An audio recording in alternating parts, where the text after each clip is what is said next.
Genesis 6:2 says, "When the sons of God saw that the daughters of men were beautiful, they took them as wives." Who were these sons of God?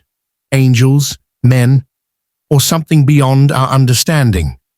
And why did their union bring judgment upon the earth? Today, let's uncover the reality, the proof, and the lessons that still echo in our world today.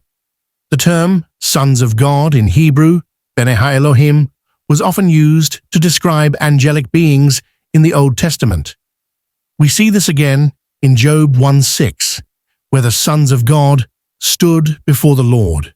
Ancient Hebrew tradition, the Book of Enoch, and even the early church fathers held one view, that fallen angels took human women, producing a hybrid race called the Nephilim, giants, mighty men of renown, corrupted in body and spirit. Their presence filled the earth with violence, arrogance, and evil, so much so that God said, "My spirit will not contend with man forever."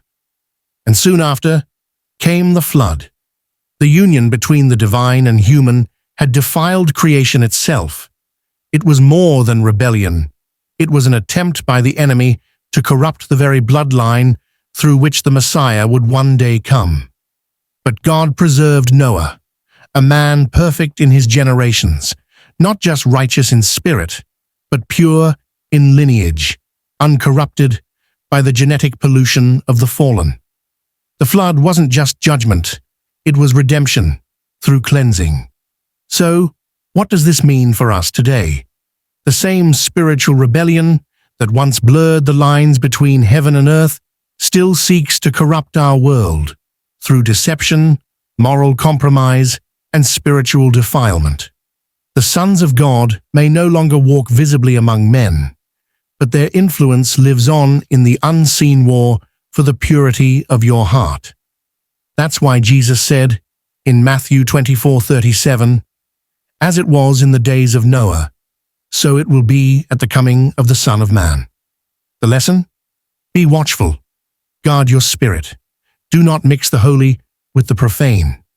And remember, God is still seeking those who, like Noah, will walk faithfully before him, even when the world has lost its way.